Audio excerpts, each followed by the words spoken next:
یہاں کے security incharge اور ہمارے آدمیوں نے چیک کرتے ہیں، دونوں طرف سے باقاعدہ رپورٹ بنتی رہتی ہے اور ایک مکمل میکنزم تھا۔ سیکیورٹی انچارج بریگیڈیئر انجم بھی ہیلی کاپٹر کے حملے میں شہید ہو گئے ہیں، کرنل اکرام رانا نے بتایا۔ کیا اسی ہیلی کاپٹر سے حملہ کیا گیا تھا؟ بلیک زیرو نے کچھ فاصلے پر زمین پر بکھرے ایک ہیلی کاپٹر کے ٹکڑوں کی طرف اشارہ کرتے ہوئے پوچھا۔ نہیں، یہ لیبارٹری کی حفاظت کے لیے تھا۔ دشمن اپنے ہیلی کاپٹر سمیت نکل گیا ہے۔ یہ ہیلی کاپٹر 30 کلومیٹر دور ایک ویران پہاڑی کے علاقے سے مل گیا ہے، کرنل اکرام رانا نے وضاحت کرتے ہوئے بتایا۔ کیا اس میں سے دشمن کی کوئی ایسی چیز ملی ہے؟ میرا مطلب ہے جس سے تحقیقات میں مدد مل سکے، بلیک زیرو نے سوالیہ لہجے میں کہا۔ نہیں، وہ ہمیں تباہ شدہ حالت میں ملا ہے، کرنل اکرام رانا نے نفی میں سر ہلاتے ہوئے کہا تو بلیک زیرو کندھے اچکا کر رہ گیا۔ اس واقعے پر افسوس کا اظہار بھی کیا۔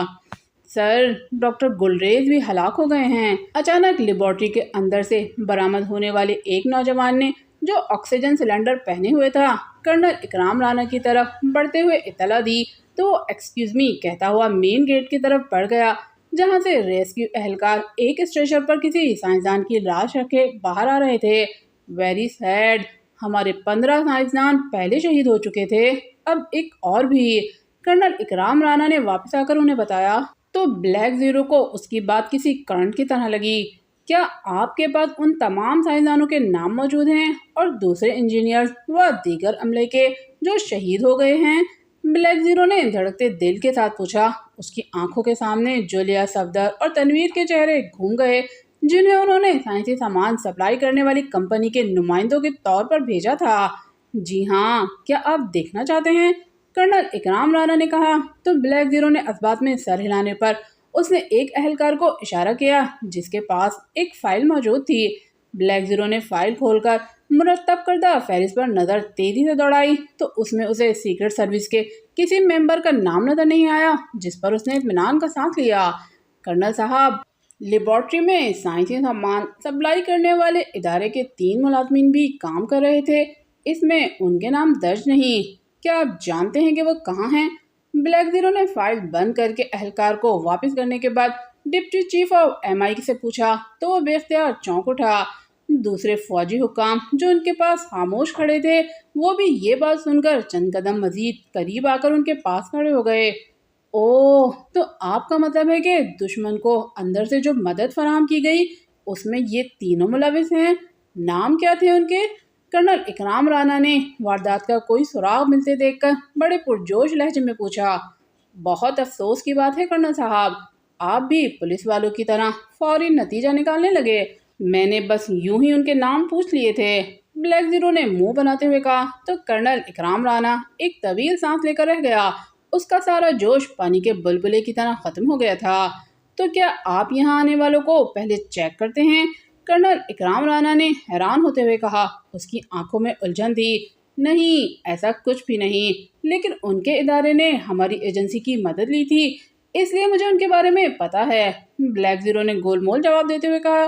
سیدھی طرح کہنا کہ وہ آپ کے لوگ تھے طاہر صاحب۔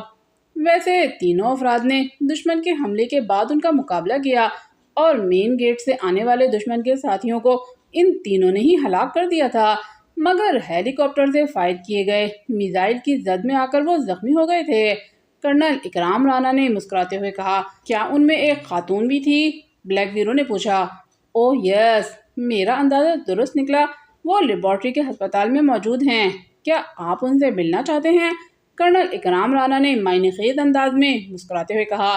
نہیں، اس کی ضرورت نہیں، ویسے آپ کا اندازہ بھی درست نہیں، کیونکہ وہ سیکرٹ سروس کے اہلکار نہیں تھے، اگر ایسا ہوتا تو دشمن کو بھاگنے نہ دیتے، ویسے بھی یہاں کی سیکیورٹی کی ذمہ داری MI پر تھی، پھر ہمیں اپنے ایجنٹ بھیجنے کی کیا ضرورت تھی؟ بلیک زیرو نے ہنسی اڑانے والے انداز میں کہا تو کرنل اکرام رانا کی حالت دیکھنے والی ہو گئی۔ خیر، یہ بات تو آپ کو اس معاملے کو کور کرنے کے لیے بھی کہہ سکتے ہیں، ویسے MI کے لڑکے بھی سیکرٹ سروس سے کچھ کم نہیں، لیکن ہمارے پاس آپ کی طرح جدید ٹیکنالوجی نہیں ہے۔ کرنل اکرام رانا نے اپنے غصے کو ضبط کرتے ہوئے دلیل کا سہارا لیا۔ بلیک زیرو کی بات پر اس کا چہرہ سرخ پڑ گیا تھا، مگر ایکس 2 کے بے پناہ اختیارات کی وجہ سے وہ پیچ و تاب کھا کر رہ گیا۔ آئی ایم سوری، میرا یہ مطلب ہرگز نہیں تھا کہ ایم آئی کارکردگی میں کچھ کم ہے۔ ویسے آپ کے خیال میں یہ حملہ کس نے کیا ہے؟ بلیک زیرو نے اسے کول ڈاؤن کرتے ہوئے فوراً ہی مطلب کی بات پر آتے ہوئے کہا، یہ یقیناً ایکریمین ایجنٹس کا کام ہے۔ کسی اور ملک کے پاس اتنی جدید ٹیکنالوجی نہیں کہ وہ ہمارے حفاظتی نظام کو جام کر سکے۔ کرنل اکرام رانا نے انکشاف کرتے ہوئے کہا تو بلیک زیرو اور دیگر فوجی حکام چونک کر اسے دیکھنے لگے۔ اوہ، یہ بات آپ کیسے کہہ سکتے ہیں؟ بلیک زیرو نے قدرے تعجب سے پوچھا، اور کرنل اکرام رانا کے درست اندازے پر اس کے چہرے پر تحسین کے تاثرات ابھر آئے تھے۔ سر، ابھی پتہ چلا ہے کہ قریب ہی موجود ایئر فورس کے اڈے سے لیبارٹری کی حفاظت کے لیے بنکر میں کھڑے گئے فائٹر طیارے کو بھی تباہ کر دیا گیا ہے۔ اوہ، یہ بے حد اہم بات ہے۔ ایسا حکم کس نے دیا تھا؟ بلیک زیرو نے انتہائی حیرت بھرے لہجے میں کہا۔ ایئر کمانڈو راحت صاحب نے بتایا ہے۔ کرنل اکرام رانا نے قریب کھڑے ایئر فورس کے ایک اعلیٰ آفیسر کی طرف اشارہ کرتے ہوئے بتایا، یس سر، ایسا ہی ہوا ہے، اور مجھے ابھی کنفرم بتایا گیا ہے کہ ایئر وائس مارشل کی آواز میں کی جانے والی یہ کال، جس میں فائٹر طیاروں کو حملہ آور ہیلی کاپٹر کو نہ رکنے کا حکم دیا گیا تھا، جعلی تھی۔ یہ تو باقاعدہ طلسم ہوش ربا ہے۔ دشمن نے باقاعدہ پلان کر کے وار کیا ہے۔ کیا آپ کے پاس اس کال کی ریکارڈنگ ہے؟ بلیک زیرو نے ہنکارا بھرتے ہوئے کہا، یس سر، میں ابھی اس کی کاپی منگوانے کی ہدایات کرتا ہوں، ایئر وائس مارشل نے کہا، اور جیب سے اپنا سیل فون نکال کر کال کرنے لگا، جبکہ بلیک زیرو ہونٹ کاٹتے ہوئے سوچنے لگا کہ اب یہ ریکارڈنگ ملنے کے بعد ہی بات آگے بڑھ سکے گی۔ پھر بھی ایئر وائس مارشل نے کال ختم ہی کی تھی کہ اچانک بلیک زیرو کے سیل فون پر کال آنے لگی۔ اس نے چونکہ رنگ ٹون کی جگہ وائبریشن لگا رکھی تھی، اس لیے ٹون کی آواز نہیں آئی۔ بلیک زیرو نے کوٹ کی جیب سے سیل فون نکالا تو اس پر سر سلطان کا خصوصی نمبر ڈسپلے ہو رہا تھا۔ طاہر اسپیکنگ سر، اس نے چند قدم سائڈ پر ہو کر کال اٹینڈ کرتے ہوئے کہا۔ سلطان بول رہا ہوں طاہر بیٹے، کیا تم لیبارٹری پہنچ چکے ہو؟ دوسری طرف سے سر سلطان نے تیز تیز لہجے میں بولتے ہوئے کہا، یس سر، ابھی پہنچا ہوں۔ لیبارٹری تباہ کر دی گئی ہے اور بہت سے سائنسدان اور انجینئرز شہید ہو چکے ہیں، بلیک زیرو نے افسوس زدہ لہجے میں کہا۔ طاہر، میری بات غور سے سنو، مجھے ابھی وزیر اعظم نے خود کال کر کے وزیر اعظم ہاؤس بلایا تھا اور خصوصی بریفنگ بھی دی ہے۔ ان کا کہنا ہے کہ لیبارٹری کے نیچے ایک اور خفیہ لیبارٹری ہے، اور پہلی لیبارٹری کے بیسمنٹ سے اس کا راستہ بنایا گیا ہے، جس کا علم لیبارٹری انچارج ڈاکٹر محمود بھٹی اور سیکیورٹی انچارج بریگیڈیئر انجم کو ہی ہے۔ انہیں اطلاع ملی تھی کہ سیکیورٹی اور لیبارٹری انچارج دونوں اس حملے میں شہید ہو چکے ہیں، لہٰذا تم اپنی نگرانی میں ریسکیو آپریشن مکمل ہونے کے بعد لیبارٹری بند کر کے اس پر پہرا لگوا دو اور خود دوسرے راستے سے لیبارٹری پہنچ کر وہاں کا کنٹرول سنبھال لو۔ کیونکہ خفیہ لیبارٹری مکمل طور پر کمپیوٹرائز ہے، اس لیے اس میں داخل ہونے سے پہلے کچھ خاص ہدایات کا جاننا ضروری ہے، سر سلطان نے تفصیل بتاتے ہوئے کہا۔ تو بلیک زیرو کے چہرے پر حیرانگی کے تاثرات ابھر آئے، کیونکہ اس کے وہم و گمان میں بھی نہیں تھا کہ وزیر اعظم صاحب نے ایسا کوئی بندوبست کیا ہوگا۔ وہاں کون سا پروجیکٹ مکمل کیا جا رہا ہے سر؟ یہ تو کسی لیبارٹری کے لیے بہترین خفیہ سیٹ اپ ہے، لیکن جب دشمن کو مطلوبہ چیز نہیں ملے گی تو کیا وہ دوبارہ حملہ نہیں کرے گا؟ بلیک زیرو نے پے در پہ سوالات کرتے ہوئے کہا۔ ان سوالات کے جوابات میرے پاس نہیں ہیں، کیونکہ تم لیبارٹری جاؤ گے تبھی پتہ چلے گا کہ دشمن وہاں تک پہنچا تھا یا نہیں، انچارج سائنسدان سے وہ فائل وغیرہ لے بھی گیا ہے یا سب کچھ محفوظ ہے؟ سر سلطان نے غیر واضح جواب دیتے ہوئے کہا۔ آل رائٹ سر، تو وہ خاص ہدایات کیا ہیں؟ بلیک زیرو نے ہونٹ چباتے ہوئے پوچھا۔ وہ سیل فون پر تو میں تمہیں شاید ٹھیک طرح نہ سمجھا سکوں، کوئی بات مس بھی ہو سکتی ہے، اس لیے سیکیورٹی انچارج کے آفس میں ہاٹ لائن پر منسلک سیٹ پر فیکس بھیج رہا ہوں، اس پر تمام ڈیٹیل لکھی ہوئی ہیں، یہ مجھے وزیر اعظم صاحب نے فراہم کی تھی۔ تم سیکیورٹی انچارج کے آفس پہنچ کر مجھے اطلاع دو، تمہارے بارے میں وہاں خصوصی آرڈر بھی کر دیے گئے ہیں۔ سر سلطان نے وضاحت کرتے ہوئے اسے ہدایت کی تو اس نے اوکے کہنے پر رابطہ ختم ہو گیا۔ بلیک زیرو نے ایک طویل سانس لیتے ہوئے سیل فون کو جیب میں رکھا اور سیکیورٹی انچارج کے آفس کی لوکیشن معلوم کر کے ایک کار میں بیٹھ کر اس جانب بڑھ گیا۔ سیکرٹ آئی کا نام سن کر عمران بے اختیار چونک اٹھا تھا اور اس نے بے اختیار کرنل فریدی یاد آ گیا تھا، جس نے حال ہی میں اسے خفیہ اکریمی تنظیم کے خلاف کام کرتے ہوئے ایک اسلامی ملک کو نقصان پہنچانے کی گھناؤنی سازش ناکام بنائی تھی۔ اس مشن میں کرنل فریدی اور کیپٹن حمید زخمی ہو گئے تھے، جبکہ اس کے دو بہترین ایجنٹ اپنی جان سے گئے تھے۔ کرنل فریدی نے اسے بتایا تھا کہ سیکرٹ آئی ایکریمیا کی خفیہ تنظیم CIA کا ہی ایک ونگ ہے جو مختلف اسلامی ممالک میں اپنا جاسوسی کا ایک ایسا جال بچھاتا ہے جس کا کام مذہبی منافرت پھیلانا، معیشت کو نقصان پہنچا کر ملک کو غیر مستحکم کرنا، دہشت گردی کے لیے وطن فروشوں کا غیر ملکی ایجنٹوں کی تلاش اور تخریبی سرگرمیوں کے ٹریننگ سینٹرز قائم کرنا ہے۔ یہی وجہ تھی کہ اس خفیہ اکریمی تنظیم کا نام سنتے ہی اس کی چھٹی حص نے اسے احساس دلایا تھا کہ ملک کے خلاف کوئی خوفناک سازش تیار کی جا رہی ہے۔ دونوں مشین آپریٹرز کے آپریشن روم سے باہر جاتے ہی اس نے وہاں کا کنٹرول سنبھال لیا تھا۔ اب ان کے ساتھ واپس آنے والے ایجنٹوں کا منتظر تھا تاکہ ان سے اپنے اغوا اور مشن کے بارے میں تفتیش کر سکے۔ ہوش میں آنے کے کچھ دیر بعد ہی اسے اپنا سر گھومتا ہوا محسوس ہو رہا تھا۔ غالباً دشمن نے اسے کافی دیر بے ہوش رکھا تھا اور اسے اندازہ ہو گیا تھا کہ وہ کافی دن سے بے حس و حرکت پڑا ہے۔ یہ سوچ کر اس نے بے اختیار ہونٹ سختی سے بھیج لیے اور اب اسے خود پر غصہ آ رہا تھا کہ وہ ایک معمولی سے ہوٹل مینیجر کے ہاتھوں مار کھا گیا تھا۔ سچ کہا گیا ہے، دشمن کو کبھی حقیر اور معمولی نہیں سمجھنا چاہیے، عمران بڑبڑایا۔ وہ آپریشن روم کے انٹرنس کے ایک طرف الٹ کھڑا تھا۔ کمپیوٹرائز کنٹرول سسٹم سے منسلک LCD اسکرینوں پر تبدیل ہونے والے مناظر سے اسے 4 افراد آپریشن روم کی طرف بڑھتے نظر آ رہے تھے۔ اس نے مشینوں کا کنٹرول ڈی کمپیوٹرائز کر کے ارد گرد کے ماحول کو بھی فوکس کر کے چیک کیا تھا، مگر یہاں سب کچھ نارمل ہی تھا۔ چاروں افراد اب انٹرنس وے پر پہنچ چکے تھے۔ اچانک اس نے ایک شخص کو جسے وہ باس پیٹر یاس کہہ کر پکار رہے تھے ٹھٹک کر رکتے ہوئے دیکھا۔ وہ آپریشن روم کو کنٹرول کرنے والوں سے کوئی بات پوچھ رہا تھا۔ اوہ، کہیں اسے شک تو نہیں پڑ گیا؟ عمران کے منہ سے بے اختیار نکلا۔